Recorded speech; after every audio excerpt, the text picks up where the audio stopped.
जय Hind. Good morning everyone. 12 class का class है, नया लेसन शुरू हुआ है। कल आपका 13 लेसन जीव और समस्या समाप्त हो चुकी थी। आज 14 लेसन है पारितंत्र और इसका पहला भाग है। क्लास शुरू करने से पहले आप लोगों तक कुछ मेरी सूचना पहुंचानी है। ऐसा लोगों का कॉल भी आया और कमेंट भी आया है। आप लोग एक ही पार्ट क्यों देखते हैं? जब भी आप लोगों के पास मैं लिंक भेजता हूँ वीडियोस का, जब अपलोड होती है तो मैं उसमें लिखता हूँ कि आपका पार्ट 1, 2, 3 है, 4, 5 ऐसे करके जितने भी पार्ट उस दिन के क्लास के होते हैं आपके पास भेजा जाता है। उसके बावजूद भी आप लोग एक ही पार्ट देखते हैं। ऐसा क्यों करते हैं? पहले तो आप लोग चैनल को सब्सक्राइब नहीं किए हैं, इसके कारण आपको सिर्फ एक ही वीडियो शायद लिंक में दिखता होगा। सब्सक्राइब कर लीजिए और बेल आइकन को दबाइएगा तो इससे क्या होगा कि सारी की सारी वीडियो आएगी। अगर वैसा आप नहीं भी करते हैं तो जब मेरे प्रोफाइल को आप खोलते हैं, मेरे चैनल को खोलते हैं तो ऊपर में वीडियो का ऑप्शन देता है, वीडियो पर क्लिक कीजिएगा तो उस पर मैं सारा चीज आपको लिख के भेजा हूँ।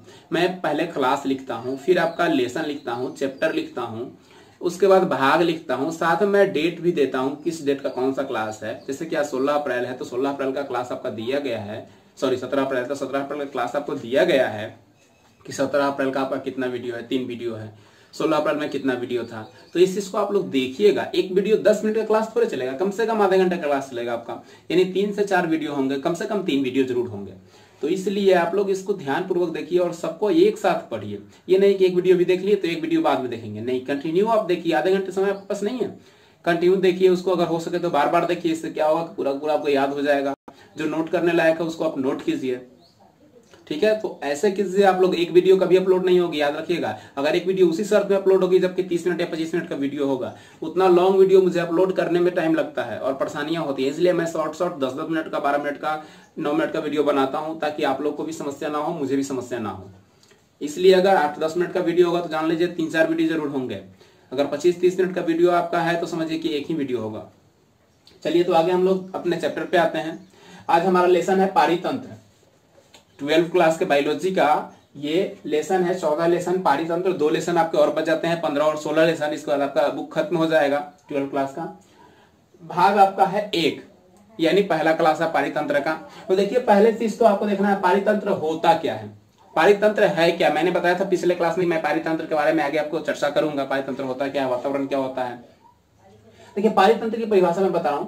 पारितंत्र एक प्राकृतिक क्रियाशील इकाई है। पारितंत्र क्या है? एक प्राकृतिक क्रियाशील इकाई है जहां पर सभी जीवधारी आपस में या साथ में आस पड़ोस के भौगोलिक वातावरण में परस्पर क्रिया करते हैं।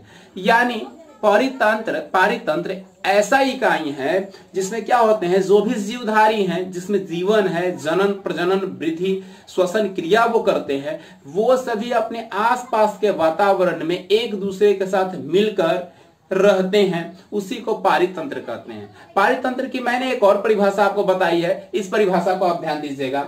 मैंने एक शॉर्ट परिभाषा बताया है कि पारितंत्र वातावरण के सभी सजीव और निर्जीव घटकों को पारस्परिक संबंध या घटकों को दर्शाता है। यानी पारितंत्र क्या है? आपस में सभी सजीव और निर्जीव घटकों को पारस्परिक संबंध, यानी चाहे वो सजीव हो या निर्जीव हो, आपस में दोनों घटक को जोड़कर उसको दर्शाने का काम करता है। उसी क्रिया को हम पारितंत्र कहते हैं।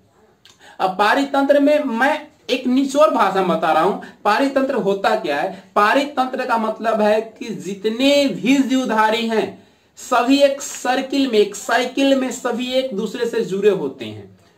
यानी सभी एक तंत्र में, एक ढांचे में एक दूसरे से जुड़े होते हैं, चाहे वो सजीव प्राणी हो, निर्जीव हो, जैविक हो, अजैविक हो, ठीक है। सभी के सभी एक सर्किल में जुड़े होते हैं। उसी सर्किल को हम पारितंत्र कहते हैं। अब आगे देखिए, पारितंत्र में 2 पारितंत्र होते हैं। पूछता है अक्सर कि पारितंत्र कितने प्रकार के होते हैं, तो पारितंत्र 2 प्रकार के होते हैं। एक जलीय पारितंत्र होता है और एक स्थलीय पारितंत्र होता है।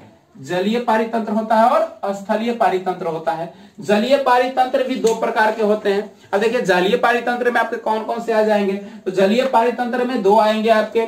स्वच्छ जल पारितंत्र। स्वच्छ जल पारितंत्र का मतलब होता है स्वच्छ यानी शुद्ध जल, जो कि आपको पीने, खाने, नहाने, कपड़ा धोने के काम में आता है। स्वच्छ कहने का मतलब होता है शुद्ध जल। और दूसरा है समुद्री जल पारितंत्र। पहला आपका पारितंत्र जल पारितंत्र है, दूसरा स्थलीय पारितंत्र है। क्योंकि यही दो चीज है ना, जल और स्थल। 71% आपका क्या है, जल है, और आपका 29% स्थल है। मैंने चर्चा किया आपको पिछले अध्याय में भी। तो स्वच्छ जल पारितंत्र क्या है, स्वच्छ यानी शुद्ध जल, जैसे कि नदियों, तालाबों, पोखर, झरने, ये सब में होते हैं जो स्वच्छ जल पारितंत्र होते हैं। फिर अगला है समुद्री जल पारितंत्र, यानी समुद्र में पाए जाने वाले जल में जो जीवों का समूह, जीवधारियों का समूह होता है, वैसे समूह को समुद्र जलीय पारितंत्र कहते हैं।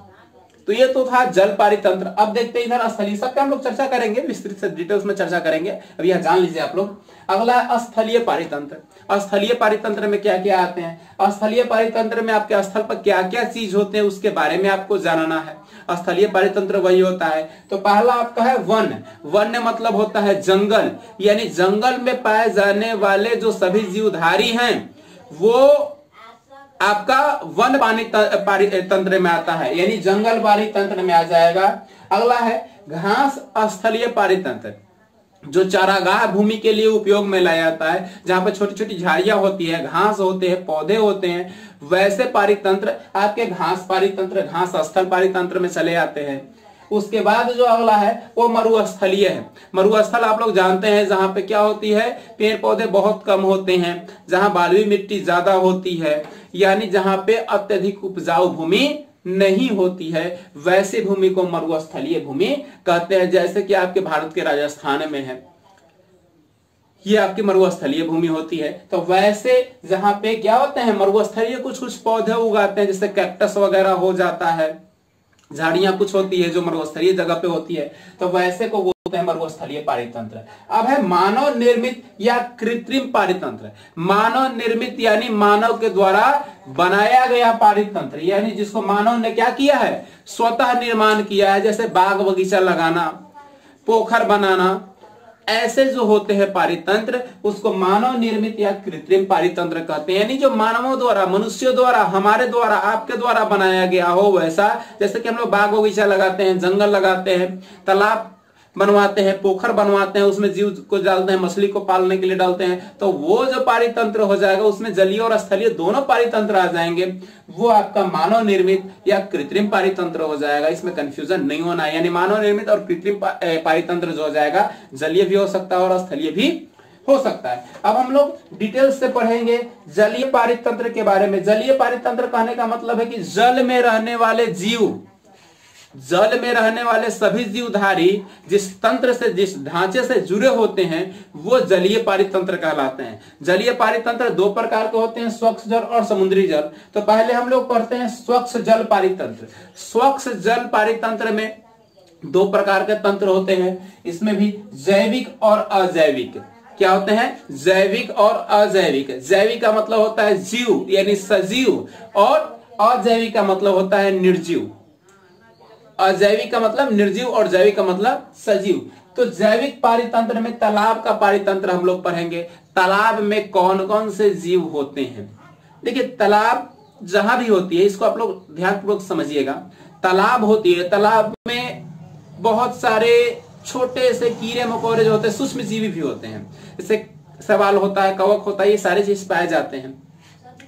उसके बाद उससे बड़े भी जीव होते हैं, केकड़े होते हैं, जोक होते हैं, मछलियां होती है, उससे बड़ी मछलियां होती हैं, मेढक होते हैं। ये सारे चीज होते हैं जो कि उस तालाब में ही स्थिर होते हैं और तालाब में ही पाए जाते हैं। उसमें उत्पादक होता है, उपभोक्ता होता है और अपघटक भी होता है। तीनों चीज होता है। तीनों के बारे में हम डिटेल से भी पढ़ने वाले हैं कि जैविक घटक में तालाब का परितंत्र के बारे में हम लोग पढ़ेंगे। तालाब के परितंत्र में क्या क्या आता है, कैसे आता है, कौन प्राथमिक उपभोक्ता है, कौन द्वितीयक है, कौन तृतीयक उपभोक्ता है, कौन उत्पादक है, कौन उपभोक्ता है और कौन अपघटक है, इसके बारे में हम लोग अभी डिटेल से पढ़ने वाले हैं।